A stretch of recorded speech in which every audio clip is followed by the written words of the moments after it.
Good evening and welcome to Tucker Carlson Tonight. There's an awful lot going on right now. The president fired one of his earliest supporters in Washington, former senator, now former Attorney General Jeff Sessions. We'll have details and thoughts on that in just a minute.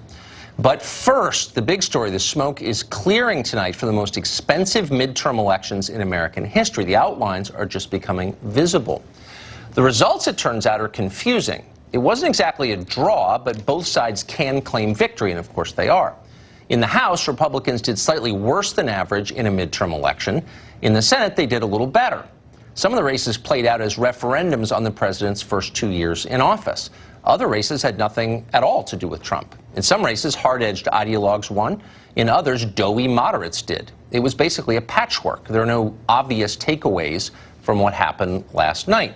But there are some useful lessons, and that's what we'd like to spend some time talking about tonight. What exactly have we learned from 470 individual congressional elections, some big governor's races, and a full year of political debate? Well, the biggest news is that Democrats just won back the House of Representatives after 8 years. They are thrilled with that, obviously, and yet they don't appear to have any idea how they did it. As of tonight, there really is no Democratic program or platform or message. There's no Democratic plan for making the economy stronger or the country safer. There's only Donald Trump, whom they despise. The entire Democratic message is Trump. The president is often accused of narcissism, making everything about himself. But on that point, Democrats agree with him. They think everything is about Trump, too. Watch this clip from last night. It had just become clear that Democrats were about to retake the House. It was a big moment. It was really the apex of the night. And at that apex, a senior Democrat called the set at MSNBC to announce his party's top priority now that they have regained power. Here it is. I've spoken to a senior Democratic source on the Ways and Means Committee who says tonight, breaking news, they do intend to request President Trump's tax returns. Getting your hands on those Trump tax returns, as everyone knows, would be a big deal for the committee. Getting Trump's tax returns, that's the priority for Democrats, not infrastructure, not wages, not the looming threat of China or drug ODs in this country, or the shrinking middle class, not even health care. Trump's tax returns. That's what Democrats really want. Okay, maybe they'll get them. Maybe they'll get those returns. What then? What exactly will we learn from Trump's tax returns? That a casino owner once employed a clever accountant? That he made less than he claimed he did? Will anybody be shocked by any of that? Will anyone care about any of that? Or as with the Stormy Daniels saga that went on forever, will voters find themselves titillated for a moment and then lose interest? What do Trump's tax returns have to do with them anyway? Their premiums haven't gone down. It's all just noise. Almost all of this is just noise. And for the rest of us, there's a pretty simple lesson, and you'd think Democrats would have figured it out. But they have not figured it out. Congressman Jerry Nadler will likely be the chairman of the House Judiciary Committee. Just today, Nadler was on a train back to Washington from New York, and he was overheard by somebody laying out his legislative priorities. First on the list, not making this up, impeaching Brett Kavanaugh and removing him from the Supreme Court. Apparently that's what Democrats really believe voters want. More than anything else, get that Kavanaugh guy off the court. Congressman Adam Schiff of California, meanwhile, is poised to take over the House Intelligence Committee. He's been the ranking member there for the last couple of years. He says that come January, when he takes over, his main priority will be intensifying the Russia probe, because it's not intense enough or long-standing enough. Schiff apparently thinks that he can prove that Vladimir Putin somehow stole the 2016 election with a few dozen Facebook ads that hardly anybody saw. Can Schiff really prove that? Who knows? Maybe. What we can know for certain is that nobody outside Washington will care at all if he does prove it. The entire Russia conversation is irrelevant and dumb. That has been proven already. It has nothing to do with anything, and everybody knows it. Democrats are the only ones who don't know it yet. As of right now, the entire Democratic platform can be summed up in one sentence. Donald Trump is a bad person. That's what they plan to run on in the next presidential election, which incidentally starts today, right now. Good luck with that. It's a virtual guarantee that Trump will serve a full 8 years if you make it about him. And by the way, so is all the race talk. That's not helping you. Somewhere along the way, Democrats became convinced they could win elections by denouncing voters as racist. The Andrew Gillum campaign just tried it in Florida. Remember, he was asked about the FBI probe. You're a racist for asking. Stacey Abrams' surrogates tried it also in Georgia. Did it work? No. It rarely works. Why would it work? Here's a bit of hard-earned knowledge from almost 30 years of covering campaigns. When you call voters immoral, they don't like it. And yet the left continues to throw out the racist slur, probably because they enjoy doing it. It makes them feel good about themselves. Here's ABC's coverage of the Gillum race last night. Watch this. Right, and I think for many progressives in places like Florida and Georgia, they'll be incredibly disappointed, and they'll be giving their white neighbors the hairy eyeball tomorrow, right? In other words, ABC is telling us Andrew Gillum lost because of his skin color, and he lost because of the behavior of people of a certain skin color. ABC knows that. You hear things like this all the time, every day, and yet, curiously, nobody ever bothers to prove any of it, or even try. Why? Because it's unprovable, and that's the appeal. Racism is now anything you don't like. A racist is anyone who's in your way. Hurling allegations of bigotry are, from the perspective of the left, the quickest way to get what you want. That's why they do it. It happened again today. On the campaign trail, you called yourself a nationalist. Some people saw that as emboldening white nationalists. Now people are also saying I don't know why you'd that say the that. president. It's such a racist There are question. some people that say that now the Republican Party is seen as supporting white nationalists because of your rhetoric. What do you make of that? I don't believe it. Well, I don't know. Why do I have my highest poll numbers ever with African Americans? I love our country. I do. You have nationalists, you have globalists. I also love the world. And I don't mind helping the world, but we have to straighten out our country first.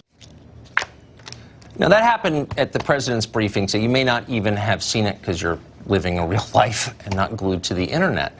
But trust me, if that had happened even just a few years ago, it would have been everywhere. It would have been international news. An accredited White House reporter calling the president of the United States a white supremacist? Holy smokes. But now it's just any other day on cable news.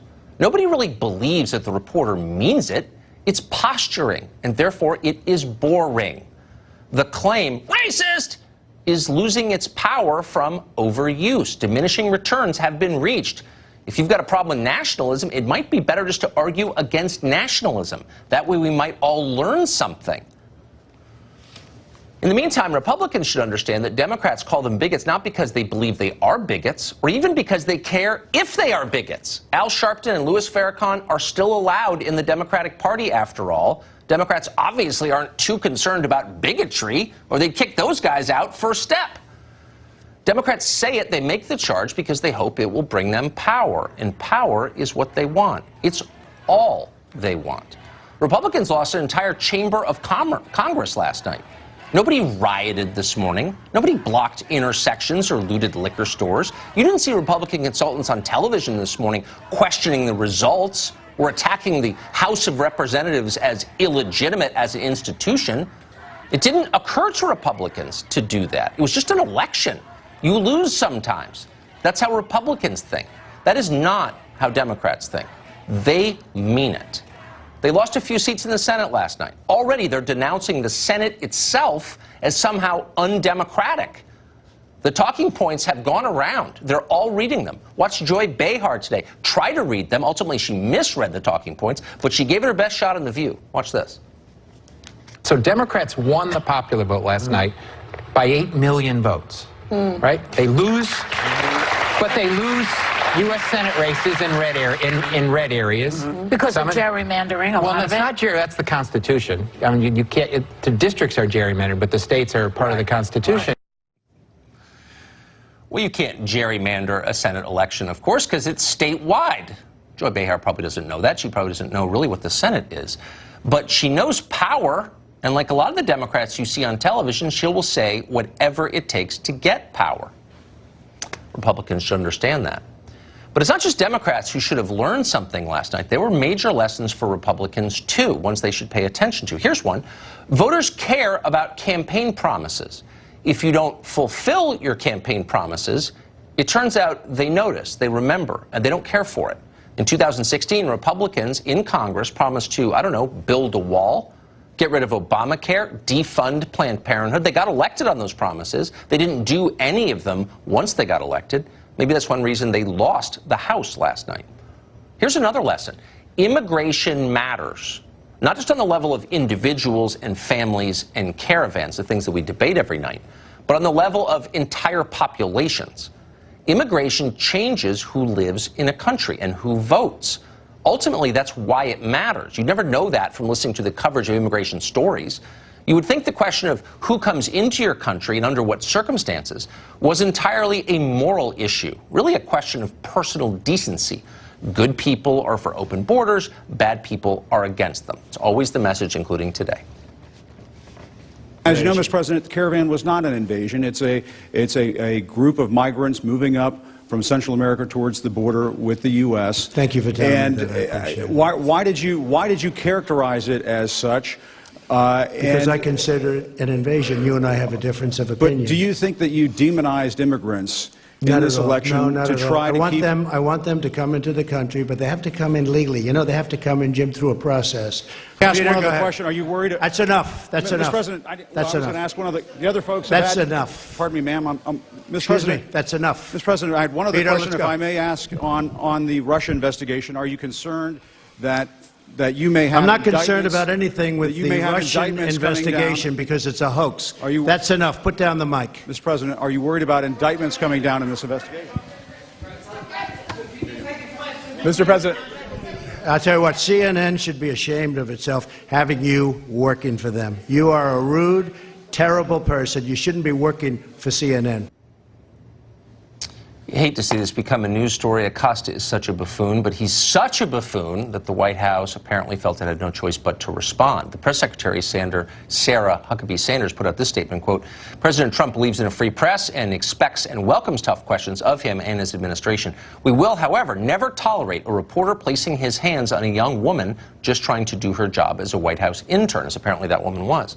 This conduct is absolutely unacceptable. It is also completely disrespectful to the reporter's colleagues not to allow them an opportunity to ask a question. The statement went on to say, as a result of what happened today, the White House is suspending the hard pass of the reporter involved until further notice. So that's today's Jim Acosta sidebar. But whatever else the exchange you just saw was, what it really was a diversion from the political reality of immigration. Here's the political reality. California was once a solidly Republican state for generations. It is now among the most Democratic. Why?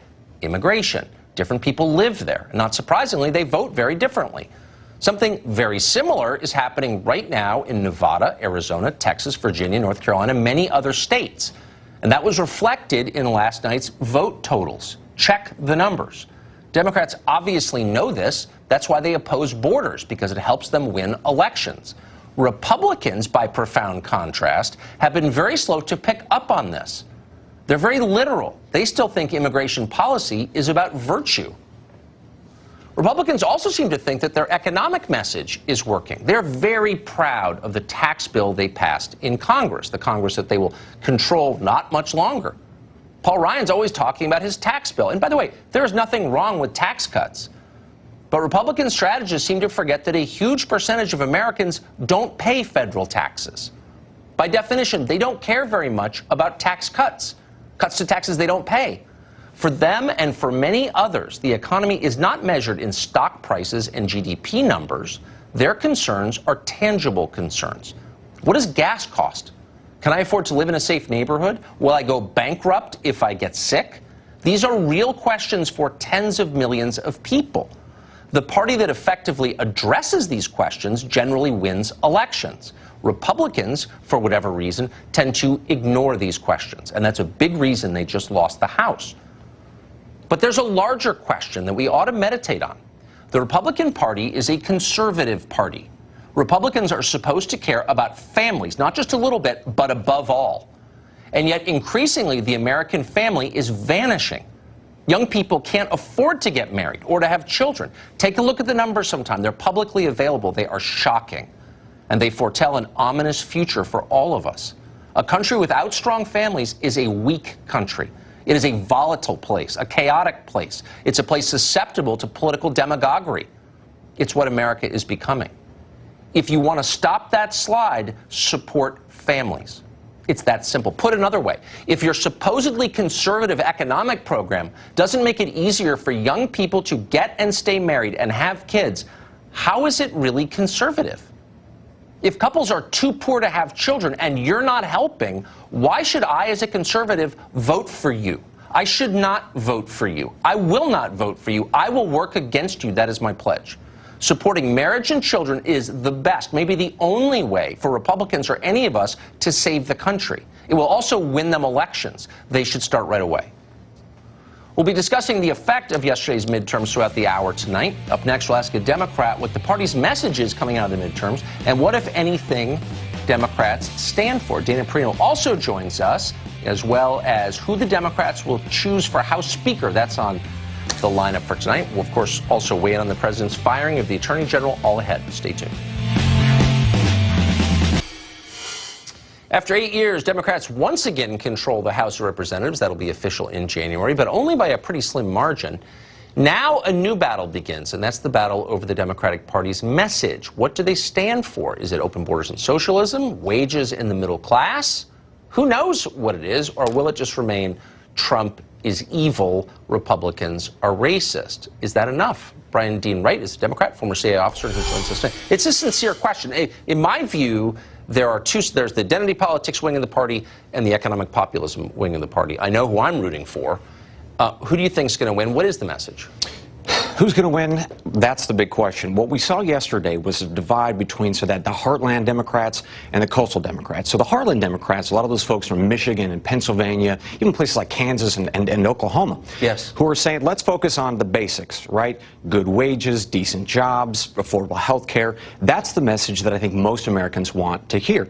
What we are hearing, however, from the Coastal folks is something very, very different. This is the Alexandria Ocasio-Cortez democratic socialism, which is lots of big government, lots of programs that we can't really pay for. We want to abolish ICE. We want to not really address the immigration issue because we want open borders. That is the other wing of the party. Which one will win? Here's my concern of why the Alexandria Cortez folks will win. We've got DNC chair Tom Perez, who says that she is the head of the Democratic Party. She's the future of the Democratic Party. We also have Obama, who actually endorsed her as well. Wait, can I say, is that because she's impressive, or is it because of the way she... Right, I'm not being mean, but, no, but she's young, and she seems like she doesn't know very much at all, and so I'm beginning to think it's only because of her race and gender, which is not a good way to make these decisions on, because it's irrelevant. Of course. But this gets back to, I think, with the philosophical, the ideological struggle that's happening within the party right now, and that is this.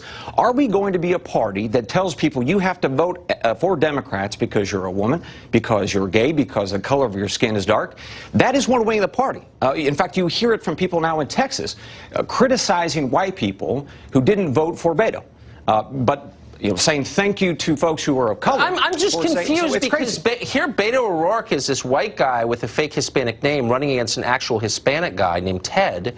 But if you voted for the white guy against the Hispanic guy, you're a racist? Like, how does that even... I'm too literal for this world, I think. Yeah, well, you and me both. And I can tell you, as a Democrat, it's incredibly frustrating to watch the party cannibalize itself in the midst of this debate. Because at the end of the day, if you look at this from a health of the democracy, we need multiple parties. We need good debate. Yes, I and totally Democrats agree. Can't be a part of that conversation when we are all so far off in the left field that we're talking about open borders and people have to vote a certain way because of their gender. So that is really the cost, the consequence, and frankly, why Republicans should be upset about this as well. We all should be concerned when a major party in this country is so unhinged that they're not giving the people a choice. I think that's a really wise point, and for that reason, I am rooting for the Democrats to get sane. I don't think it doesn't help anybody if one party falls apart. Thank you very much. Always a pleasure. Great to see you. The president tweeted this today, and I'm quoting, "In all fairness, Nancy Pelosi deserves to be Speaker of the House by the Democrats. If they give her a hard time, perhaps we will add some Republican votes. She has earned this great honor!" Exclamation point. Not clear if that was entirely sincere. Will Democrats go with Pelosi again, or will new leadership take over? It's not a small question. Dana Perino is the person we turn to answer tough questions like this. Of course, she hosts the Daily Briefing every day. Small guest, Hi, Dana. Big question. So what? I mean, because it's not simply about who gets the gavel. It's about what is the party's message. All sorts of things. Look, I think President Trump has thought this through. He is elevating Pelosi for a very good reason. One, yeah, he's right. She deserves it. The Republicans made her the villain of every ad across the country, and she still was able to pull out the win that she said she would be able to do. So on the merits, he might look at her as a worthy competitor, okay? However, what also does this do? This makes all of these new Democrats that she was willing to let them say that they would never vote for her. They promised in their districts, I will never vote for Nancy Pelosi for Speaker. Guess what's about to happen? The very first vote that these new members of Congress are going to be asked to take is whether Nancy Pelosi should be Speaker of the House. And they might end up breaking a promise, their very first promise, on their very first vote in order to make her Speaker. Now, why would they do that? I mean, Nancy, and I'm not attacking, I'm actually, I kind of agree with you. Nancy Pelosi's hung around, and, why wouldn't it be Nancy Pelosi? But why would people go against their pledges? So if Nancy Pelosi had been able to get like 65 seats, this wouldn't even be a question, because she would say, I don't care if there's 24 or 30 of you who say you don't want to vote for me. I've got a cushion large enough, then it doesn't matter to me, so it doesn't matter. But it's only 30 or so plus. I think what might end up happening is because the Democrats have no consensus, you just had this conversation with the previous guest, there's no message. What are they doing? Who are they? Who's going to be the leader? It's different than choosing a minority leader who is going to lob bombs all day long. This one is important about the future of the country and the future direction of the party, and so I think that's why it makes a little bit more of a difference. If you remember, the Republicans said that they were going to repeal and replace Obamacare. They end this election cycle with Obamacare more popular than it was before. They didn't keep their promise on that vote, and that tends to enrage the base. I think what might happen, though, is that Nancy Pelosi will become the caretaker speaker.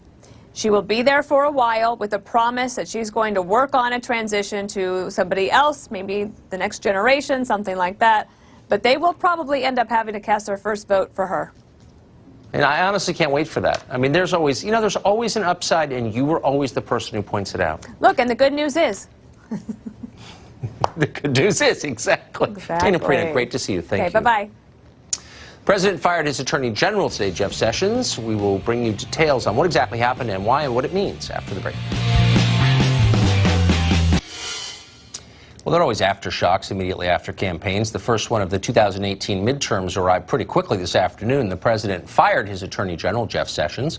For more than a year, the president has publicly criticized and ridiculed Sessions, so it was not very surprising. Now the president is assured the ability of replacing Sessions with a new appointment since Republicans held the Senate. Clearly, he saw no reason to keep him around. Now, in theory, going forward, Jeff Sessions could challenge Doug Jones in 2020 to reclaim the Alabama Senate seat that he gave up to serve the president as AG. If he did that, he'd almost certainly win. He's one of the most popular people in the state. We asked a source close to Sessions, and he said that's probably not going to happen, and Sessions will probably just retire into private life. And if he does that, of course, we will wish him the best, but it will be, and we should say this, a loss for the country. Donald Trump's long-shot presidential campaign succeeded because he promised what so many voters wanted, and yet what so few politicians were willing to campaign on because they are cowards. Among his many promises, the most important was his pledge to reverse decades of deliberate neglect and treat our national borders like they're real, like our country matters. Nobody understood that message better than Jeff Sessions. He understood it immediately. He was one of the president's first and most unwavering supporters, I think the first in the Senate, and it was because of immigration. When the president took office, he gave up an essentially lifetime post representing Alabama to help fulfill Trump's mission. Sadly, the country was going another way. Within about 5 minutes of the 2016 election, Democrats decided their defeat was not about immigration or an abandoned middle class. It was instead, you'll remember, about Russia and the conspiracy between Vladimir Putin and Trump. Now, Republicans said they didn't believe that story, and yet, for some reason, many of them allowed Democrats to reframe the entire political debate in the country and make Russia the single biggest issue in American politics. But Jeff Sessions did not fall for that. He never let himself get distracted from the mission at hand. While everyone else obsessed over dossiers and FISA warrants, Sessions worried about the mission he was hired to do. He introduced a zero-tolerance approach to immigration prosecution. He treated illegal entry into the United States as a crime because it is a crime. His DOJ issued new opinions to restrict the exploitation of asylum laws in this country. He fought to strip federal funding of sanctuary cities. Courts ruled against him, but he did everything he could to get those things done. His department accelerated the hiring of immigration judges. Didn't get a lot of attention, but it's a big deal. More cases can be heard and deportations can take place more quickly. That's a service to America and also, by the way, to the people being held. On DACA, Sessions' refusal to defend that program, which is unconstitutional, really induced the president to end the program.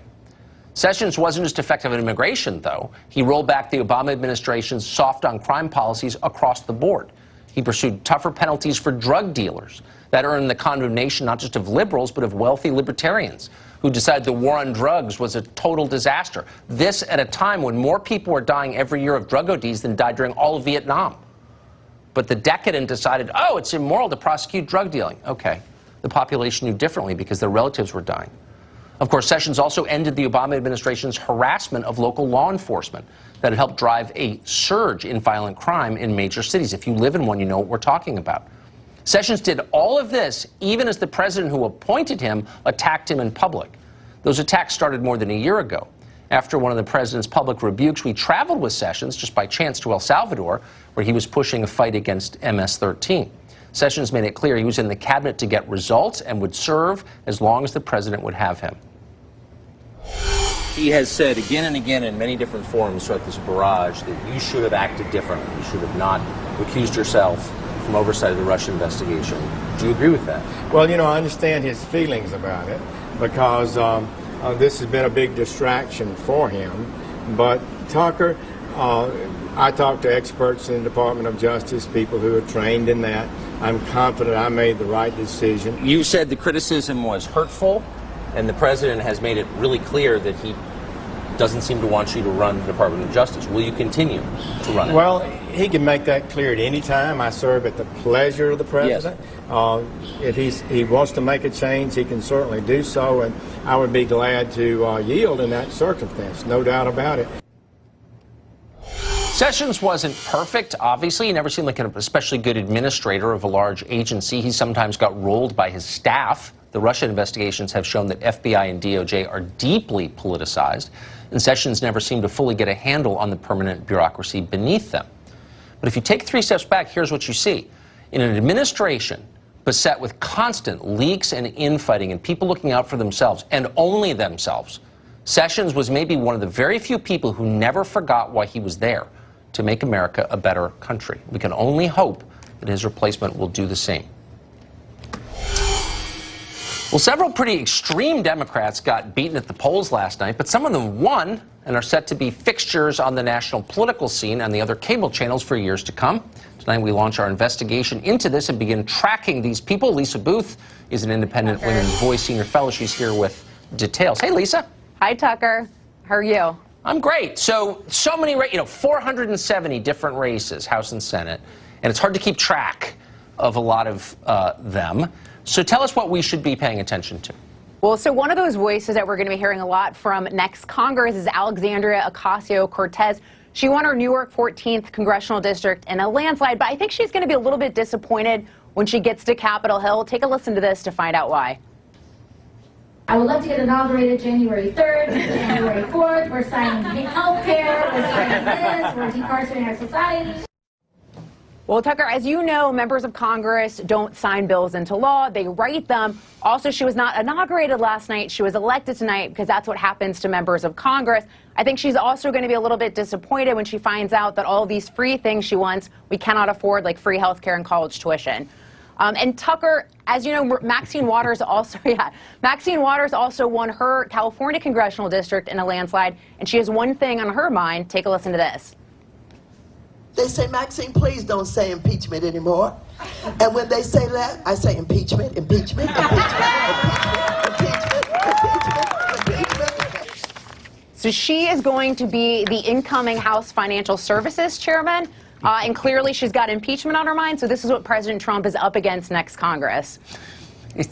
I'm sorry to laugh. I mean, it's a self-centered laugh since I work in cable news, and they're guaranteeing another 2 years of great tape. Lisa, thank you. I know you'll be following this stuff for us as it progresses. Thank you, Tucker. I'm looking forward to it. Thank you. Thank you. Stock market's up, unemployment is low, but the Republican Party still lost the House. How did that happen? Is their economic program still appealing to middle America? That's a question maybe we should talk about, and we will after the break. Well, by the measures that Washington uses, the American economy looks great. Stock market, of course, is up and has been for a long time. Unemployment is historically low. GDP is fine. But look beneath the surface, and there are ominous signs. Young people cannot afford homes or cars or to have children. The most common living arrangement of young people is with their parents. Student loans and other debt are strangling the country's middle class. With that in mind, does either party have an economic message to remedy the concerns of the average American family? Austin Goolsbee is an economics professor at the University of Chicago, and he joins us tonight. Austin, thanks a lot for coming on. Yeah, great to see you, Tucker. So I noticed last night in the return something interesting. So everyone we know is completely committed to free trade as a matter of religious faith, as you know. But I saw in a number of these races, and I've noticed this for the past couple of years, voters are very distrustful of our trade policies. I mean, we saw it last night with Sherrod Brown winning in Ohio. I'd say that's fair. Yeah. So, fair. Why? It's both parties. It's absolutely both parties. The consensus in economics is bipartisan, pretty much, increasingly. So, should we not reassess at all if the majority of the country is not served by a policy? Doesn't that mean it's problematic, or no? Well, look, I'm an economics professor, so nobody's going to out free trade me. I think that but shouldn't you there are that, concerns on both parties, we should re-examine. We should always re-examine. In this case, I think that in many of the circumstances where people are the most upset, it wasn't actually trade that led to the problem, but I might be wrong. We should re-examine. Well, look, I'm hardly an economist, though that's probably in my favor most of the time. But so I can't prove that either. Here's what I know for certain is that the measurements that we use, and certainly that economics professors use to judge the health of an economy, don't begin to describe the experience of tens of millions of Americans. Basically, so like if young people can't afford to get married or have kids, why does GDP, why is that a meaningful measure of anything? Look, you're preaching the choir on that one. The measure of GDP, and certainly just the average GDP for the whole country, is not the only measure. It's probably not even the most important measure. We should be looking at median incomes, that is how much the middle class is actually bringing home in their pocket.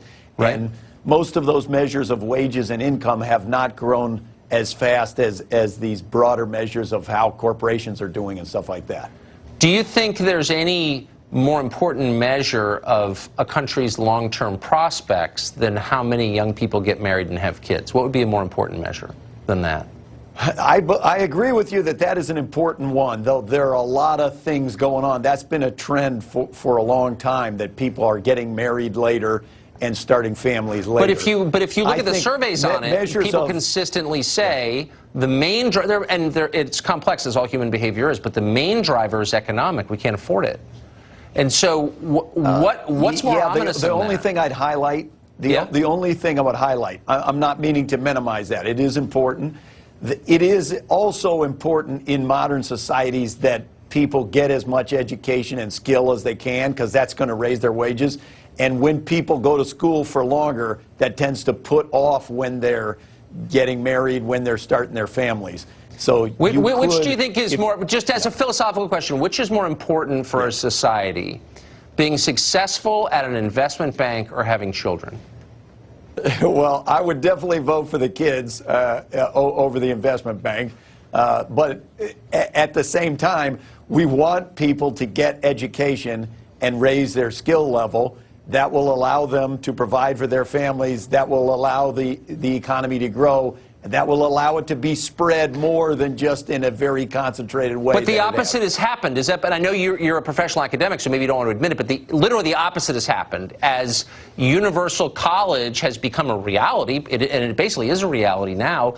The country's become more stratified. So like the opposite has happened from what you've just said. Well, why? I wonder. Only about a third of people have a college degree. It hasn't become universal at all. Compare that to 30 years ago or 50 years ago. Everybody who wants a college degree can essentially get one. Okay. Educational attainment has stalled out in the country, and I think that's a big component of why inequalities continue to rise. Are you being serious? Because the country was more equal when like 5% had college degrees. Wait a second. Okay. I'm sorry, they're telling me I have to wrap. From 1900 to 1970, we saw a dramatic expansion of educational attainment. And we had shrinking inequality over that time. The middle class was doing a lot better. Starting around 1970 to 1975, you see educational attainment stall out, and you see inequality start to rise. I don't believe that's true, but now they're telling me I really do have to go. Austin Goolsbee, I hope you'll come back so we can talk that through. It's always fun to see you, Tucker. Thank you. Well, the left argued consistently that a vote against them was a vote for racism. They've argued that in the last two elections, almost universally, it didn't work, but they're still arguing it. Why is that? We'll be right back. Democrats have maintained a pretty consistent storyline for the past couple of years, really. Democrats have to win, and if they don't win, there's only really one explanation for it: racism. The press, of course, their handmaidens, have eagerly helped them push that storyline. There is still a silent majority who respond to these racially coded as probably the most generous way you would describe it. He won, and he won, unfortunately, with a message that was racially motivated, that was false about this invasion of migrants. The dumbest people all work on TV, but you knew that. Turns out voters didn't care for this. They really don't like being called evil. That's not a way to win their vote. It's also untrue. Stacey Abrams and Andrew Gillum both lost last night. So did Republican John James in Michigan. But for some reason, the left isn't scrambling to call Michigan voters racist for re-electing Debbie Stabenow. That's kind of funny. Christopher Harris is executive director of Unhyphenated America. He joins us today. Mr. Harris, thank you very much for coming on. I wonder if we've reached like peak hysteria on this question. This is my preferred outcome. And we can all kind of just agree that it's not really the issue most of the time. Sometimes it is, but mostly it's about economics, and we can debate those. Or are they going to continue doing this, do you think? They're going to continue doing it. They're like a dog on a leash or a hamster on a wheel. This is what they know. They only know how to do that. I mean, but they want to talk about some people being racist, but as you said, they don't want to talk about Michigan. How about, I have a friend of mine, Liz Mattori. She ran for the 2nd Congressional District in Maryland. She lost by 157,000 votes. So the question is to the people of Maryland, are you racist? Right. You didn't vote for a black female Republican, which she's actually first-generation American. How come those 157,000 people didn't vote for her? Are they sexist? See, this is what happens. If we're going to play this game, then let's play this game. Let's be consistent with it. They don't want to play the game because it doesn't work. It doesn't pass the smell test. So then why should Republicans or conservatives play the game? I mean, when they're accused unfairly and it's transparently false and silly of bigotry or being immoral, why don't they just laugh? Well, that's the beauty of President Donald Trump, right? I mean, he's nowhere near racist, and I saw something recently said that he's post-racial, and I think that's probably the most accurate depiction of him. He's post-racial. He knows this is all bunk. He laughs it off, and that's what every Republican should do. Every congressional Republican, every Republican around the nation should learn that lesson. Don't take the dog whistle. They're going to call you racist. I said that on the show before. Every Republican has been called a racist. Why do you keep falling for it? Well, I think for people who aren't in the public eye, I mean, there's a real threat. I mean, for one thing, you lose your job over it. People lose their jobs. Definitely. Screaming lunatics show up at your house and scare your children. I mean, there are real costs, but maybe we de-escalate by laughing in the face of absurdity. Oh, definitely. I mean, that's what I do all the time. I laugh at people, and especially when somebody tries to push it on me, I mean, I let them know that I don't feel 1 ounce of inferiority to anyone, and ultimately that's what they're saying to people of color, black people, Hispanics, whatever like that. They're saying that we see you as inferior, and so we're the great white hope who's going to come out there and protect you, but I don't need you to protect me.